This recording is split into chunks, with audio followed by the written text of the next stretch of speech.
ఇది ఏ రకంగా ప్రజాస్వామ్యము, ఇది ఏ రకంగా ప్రజలను ఉద్ధరించేటువంటి ఉపన్యాసం? వీడు చెత్త చవట, వీడి మాటలు పార్లమెంటులో నీకు నోరు రాకపోయినా మేము ఎంపీగా గెలిపిస్తే మేము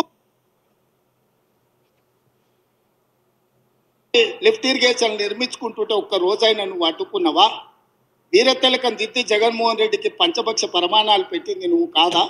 ఇవాళ నువ్వు ఈ మాటలు చాలా రేవంత్ రెడ్డి నోటి ఉండవు. అసలు రేవంత్ రెడ్డి పరిపాలనే ఆంధ్రుల పరిపాలన. ఇవాడు ఒక సమైక్యవాదుల చెంచా, ఒక సమైక్యవాదులకు అమ్ముడువైన చవట.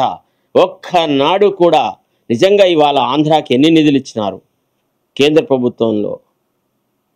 మోడీ ఏ రకంగా ఆంధ్రాను ఆదుకుంటున్నాడు, తెలంగాణకు ఎంత అన్యాయం చేస్తున్నాడు? గట్టిగా వీడు ఢిల్లీలో ఒక్క మాట మాట్లాడు.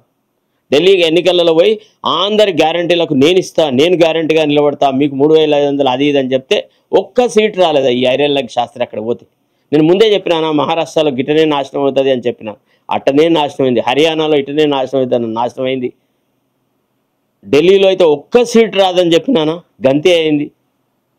నేను ఒక ఇంటర్వ్యూ ఇస్తూ ఒక విషయం ఏం చెప్పినా అంటే, ఇప్పుడు వచ్చి రాహుల్ గాంధీ నిలబడి ఎక్కడి నుంచి అన్న కంటెస్ట్ చేసి గెలిస్తే ఇక రాజకీయాల నుంచి మనం వైదొలుగుతాం, అసలు మాటనే మాట్లాడడం.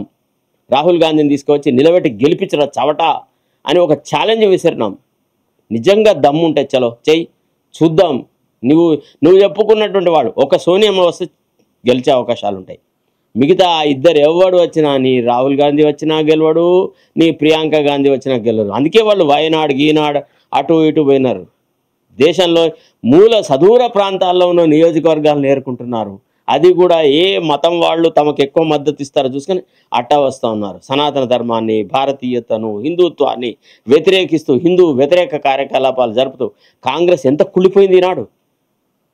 అసలు కాంగ్రెస్ ఏమైనా ప్రజలకు దగ్గరగా ఉందా? క్రమక్రమంగా ప్రజల నుంచి దూరం పోయి ఒక సముద్రంలోని నీళ్ళన్నీ ఇనికి అదొక ఎండ మావిలాగా తయారైంది.